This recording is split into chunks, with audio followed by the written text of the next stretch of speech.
Today I'm going to be telling you guys what my net worth is at 21 years old. Okay, so my money is spread across multiple different accounts, and I'm going to walk you guys through each one individually, starting with my bank account that I have through Ally Bank. I actually just recently switched to Ally Bank from my old bank, which was Affinity Plus, and the reason I switched was because that Ally was offering a 4 to 4.25% yield on their savings account, while my old bank, Affinity, was only offering about 0.1%.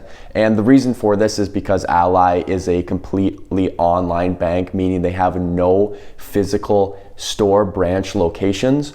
And so that really lowers their overhead cost, and then they pass that savings on to the users of their bank through their savings yield. So I would recommend that you go and check the yield you're getting paid on your savings account for whatever bank that you're banking with. And if it is not paying over 1%, especially right now, it should be paying upwards of 4% on your money inside of a savings account. And if you're not getting that, I highly recommend changing. There's other great banks out there. I know SoFi right now is offering a really high interest rate, and I use Ally. So go ahead, take a look, and if you're not getting a good rate, consider switching. Taking a look into my Ally bank accounts, I have 3 separate accounts within Ally, and those are my checking accounts, my emergency fund, and my investment savings. So for my checking account, I like to keep over $1,000 within my checking account at all times, just because I have automatic payments scheduled that come out of my checking account. So having over $1,000 will cover that all the time. And right now I've got over $2,300. The reason for that is because I just got my security deposit back from my place I was renting out in college, and I haven't moved that into other accounts just yet. Moving on to my savings accounts, I have my emergency fund and my investment savings. So in my emergency fund, I currently have $3,000 set aside, which covers about 3 to 6 months of my current living expenses. Right now, I am living at home with my parents, and I don't have a rent payment, or I don't pay for a lot of groceries. So my living expenses aren't that high right now. So $3,000 will cover anything that comes up in the time being. And then maybe in a year when I move out and my expenses become higher, I will definitely bump up my emergency fund to cover that. And then my investment savings. So this is the account that I put the rest of my paycheck in when I'm not keeping my checking account to 1,000 and I wasn't filling my emergency fund. I put everything else into my investment savings, and then this is just kind of my base camp for my money, and then I can decide which accounts I want to put that money into to work for me. This also is going to serve as my saving for a down payment on my first rental property, so that money is also going to come from this account. But we'll get into the other accounts where I move money from this into later in this video. Moving on to my accounts that I have within the Robinhood trading app. And this is going to account for both my brokerage account as well as my Roth IRA. Starting with the brokerage account, as you guys can see, I have just over $8,250 within my brokerage account. And this is held mostly within TMF and TLT, which are the 20 plus year treasuries. And if you guys want to know why I chose these 2 investments for my brokerage account, I can make a video on that. So let me know down in the comments below if you guys would like me to make a video discussing why I'm currently investing in these. I also have a couple of different cryptos. I think it's only like $50 or $60 worth of crypto. The Bitcoin came from mining. I tried mining on my PC. I made a couple bucks during that. The ETH was left over from when I transferred that into Coinbase, which I'll get into later. And I have no idea where the AVAX came from, but that is here as well. Moving over to take a look at my Roth IRA account, I have just over $6,500 within my Robinhood Roth IRA. And this was just from this year when I decided to put my bonus that I earned from my job all into my Roth IRA so I can max that out for the 2023 year. And that's what I did. The reason I have my Roth IRA within Robinhood is because they actually offered a 1% match for each dollar that you put inside your Roth IRA. So I got a free $65 from Robinhood just for investing within their Roth IRA plan. For my Roth IRA, I decide to dollar cost average into Vanguard's S&P 500 Growth ETF.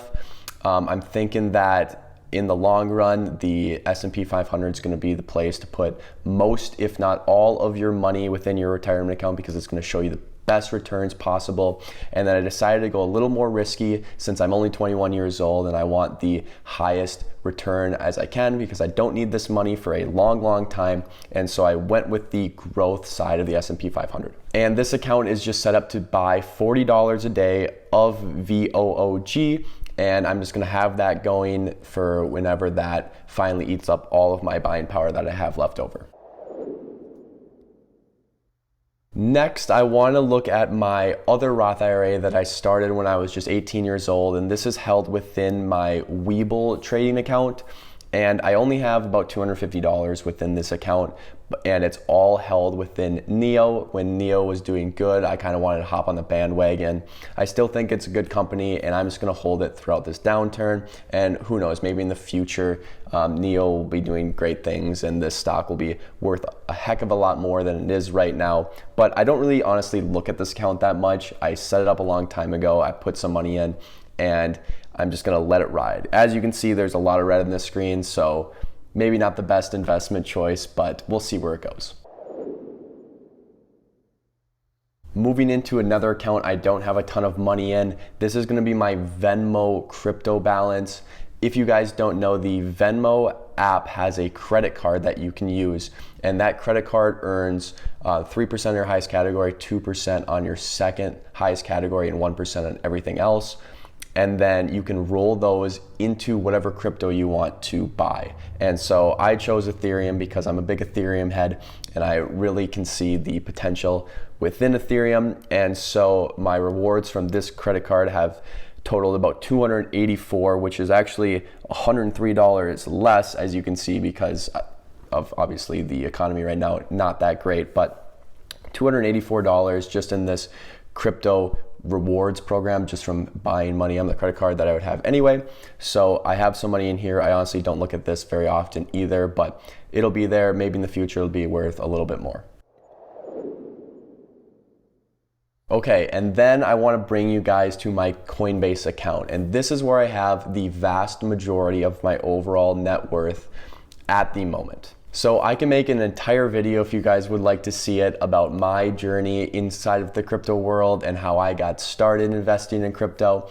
But for right now, let's just talk some numbers. So currently I have just shy of $40,000 invested inside of Coinbase, and that is all staked Ethereum. Currently Ethereum is yielding 2.87% APY on the staked Ethereum within Coinbase. So for those of you who don't know, staking cryptocurrency is something that you can do where you own a specific crypto, in my case Ethereum, and you can go to a different trading platform like Coinbase or like Kraken or many other ones, and then you can say, I want to stake this. So where you secure the network, it's a whole nother thing, but basically you give them your crypto, it's still yours, but you give it to them. They stake it for you, and then they give you a certain percentage of that Ethereum that you own. For all the $40,000 of Ethereum that I own, I get 2.87% on that just for having it staked within Coinbase. How I like to think about this is it's sort of a double yielding system. So when you have your Ethereum staked, they'll pay you that 2.87% on your money.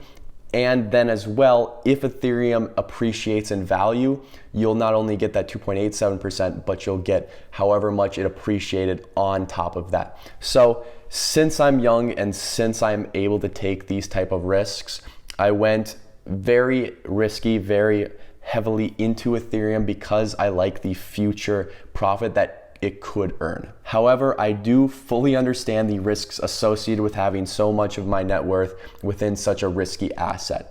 But the way I like to think of it is that if this all goes down to zero and I am completely out of all the $40,000 I have within Coinbase, whether Ethereum crashes or there's bans on crypto or even Coinbase goes under, I will still be okay. I'll still be 21, making decent money, working in tech, and I'm gonna be totally okay. But if Ethereum goes to where I think it could go in the future, I could be making a lot of money off of this particular investment. This is not a financial advice for you guys. Do not copy what I'm doing, but maybe do some research. If you're in a position that I am where you're able to take this risk, it is something to look into. So yeah, currently I have just over 25 Ethereum, which equals $39,564.13 at the moment.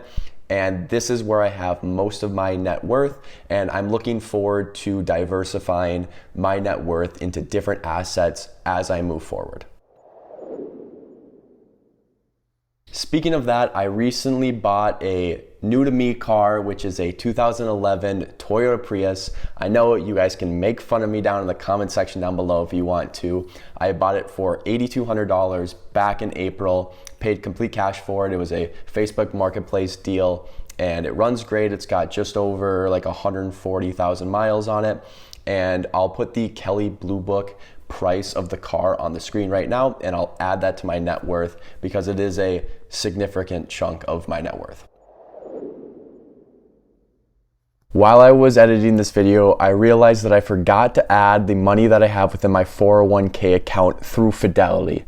And this is broken up into two separate categories. The first one is my actual 401k contributions along with my match that my employer gives me when I can contribute to the 401k. And then my second one is my restricted stock unit account.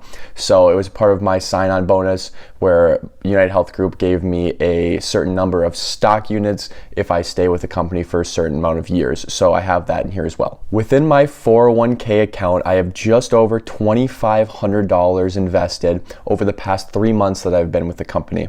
And that is broken up into $1,540 that I've contributed myself, and then $1,150 that my employer has matched.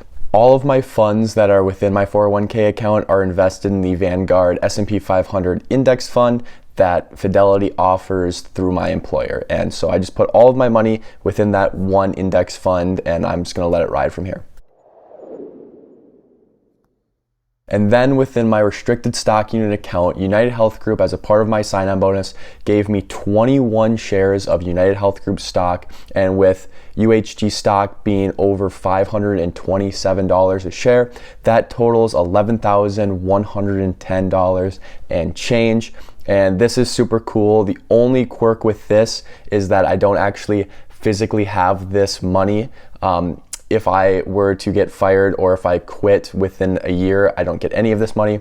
And then as soon as late July of next year comes around, I'll get 10 of the units, and then July of 2025, I'll get the remaining 11 units. So it's technically my money, but technically not, if that makes sense. But this was a huge benefit, and this is also part of my net worth.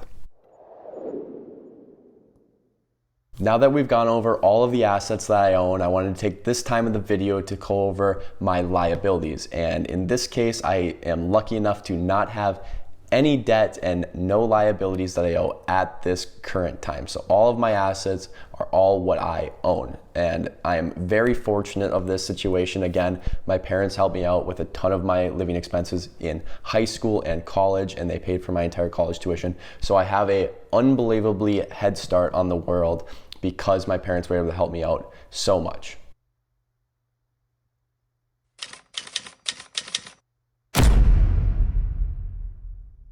And that's going to conclude my net worth as a 21-year-old in 2023. I hope you guys enjoyed watching. If you want to, feel free to let me know what your guys' net worths are down in the description below.